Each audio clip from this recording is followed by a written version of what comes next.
Where are you going, Nala? Nakalabas ka, ah. Dito tayo sa labas. Ayan, happy si Nala.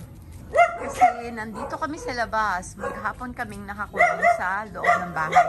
And guys, short vlog lang. Megalaw shout out sa iya. Marap ka rito. Shout out ka. Oh, di para, hindi nakaayos si Yaya kaya ayaw niya magpakuha ng video. Okay? So, alika, Nala, saglitin natin yung halaman ni Ate Tess, yung bagong markot na rubber tree. Ayan. So, gusto mong ipakita sa akin ni Yaya tong marcoted na rubber tree. Hello! Ito, may dalawang aso rito. Galit na galit kay Nala. Inggit sila kasi nakawala si Nala. Ayan. So, ito guys, pakita ko lang to ha. Ate Tess, pakikita ko lang tong marcoted na wala pa si Ate Tess eh. So, ayan. Ito yung, I think this is green emerald. Green emerald siya. Yeah, may ganito tayo, Yaya. Green emerald. Ang ganda ng kanya, oh. Very healthy. So, ito na yung mga marcoted na stem. Yung branch. So, hindi kami kasi successful ni Yaya nung nag-marcot kami. Nala, wag ka magpakita kasi. Ayan, ang ingay ng mga aso. Ayan, ang ganda ng green emerald. And ito naman, lemon lime. Yan guys, gagayahin namin to ni Yaya. Kaya kami nandito. Kasi we tried na mag-marcot, pero hindi ganito. Ganito pala talaga dapat ang ginawa natin. So yan. Lupa lang ba to na nilagay? Tayo kasi bunot pa ang nilagay natin eh. 'Di ba? Ayan, simple vlog lang to guys. Pakita ko lang yung halaman ni Ate Tess, yung aming kapitbahay. Ang dami niyang ginawang marcot. At saka alam nyo, napaka-generous nitong magbigay ng mga rubber tree sa kapitbahay. Sa akin, dalawang lemon lime, no? Dalawang lemon lime. This one is burgundy. Ayan. O Black Prince. Parang Black Prince po. Oo, parang Black Prince kasi maliit siya eh. Opo. So Black Prince, ang ganda ng tubo niya. Napaka-healthy. Look. Ang ganda. And another, this one, emerald or burgundy. I think this one is burgundy. No? Ayan, ang dami na namang ipamimigay ni Ate Tess. So, mega love shout out Ate Tess. At ito po si Nala, yan. Lagi yan yung Tingnan mo siya siling niya. Ang dami pong so, lemon lime. Yan. So, at saka yung sili daw, sabi niya yan. Ang dami nga niyang sili.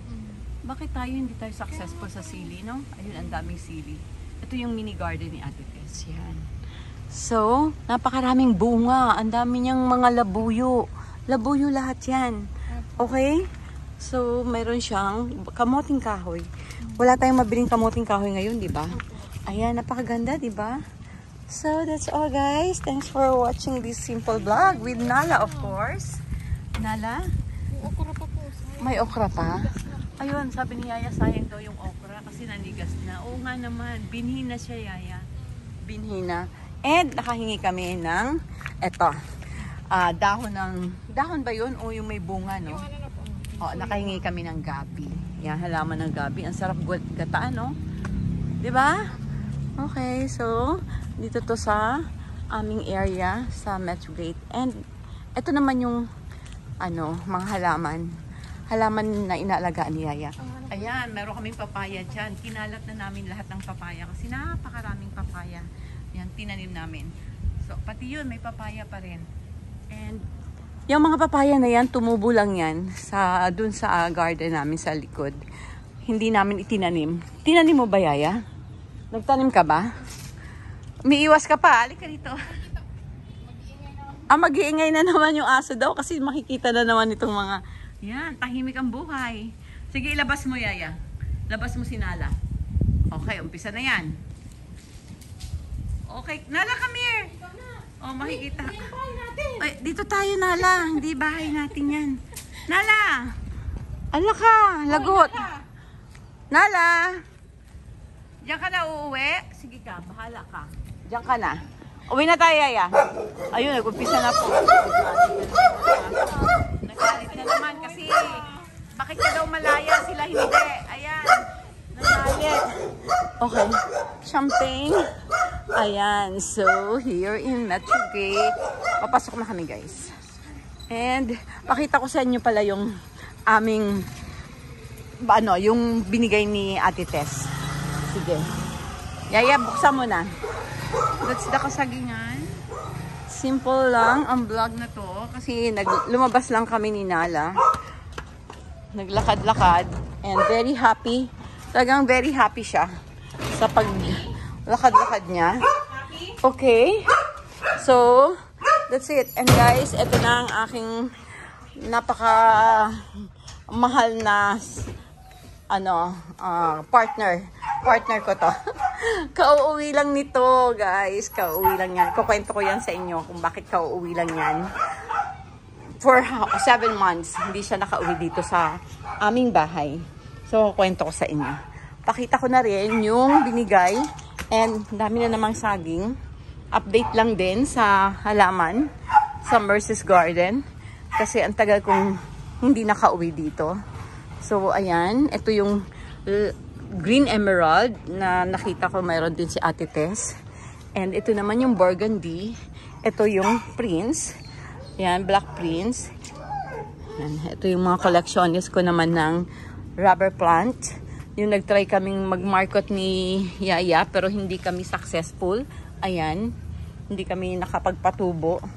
So, tatry namin uli kasi nga nakita namin kung paano ginawa ni Kuya yung kanilang halaman na rubber plant. Okay, so eto kami ngayon. Ito yung bigay ni Ate Tess. Ito yung sinasabi ko. Okay, look. Ito, heart philodendron. Heart philo. And ito naman yung mayroon si Estella. Siguro Estella, sabi ko meron din ako niyan. Ito siya, oh. Yung ear, elephant ear ba to? Philodendron, this is alocasia. Yan, ang laki na niya, oh. Kasi nakatanim siya sa lupa. Ayun. So, alocasia. So, mega love shout out si Kuya Stella. Yan, nakita kita sa vlog na meron kanyan. And, yun yung mga kapapaya. Ito yung mga papaya. Yan siya, guys. Ito, ang daming papaya talaga. Sana naman mamunga. Pag namunga yan, papakita ko sa inyo. Update ko na lang. So, ilang puno yan? Dito, 4. Ito, ang dami. Hindi ko na mabilang. So, and may kamatis siya. Ayun, yung kamatis. Natalo na ni papaya. And sili. And that's all, guys. Ito, nagmunga na naman ang aking kamyas. Si kamyas na napakasipag mamunga. Very old na. Okay, that's all, guys. Thanks for watching this simple vlog of my garden. At yung garden ng kapitbahay ko. Yung dumating na siya. Si Ate Tess. Okay, bye. Thanks for watching my vlog. And stay safe, happy, and blessed. Bye. Bye, everyone.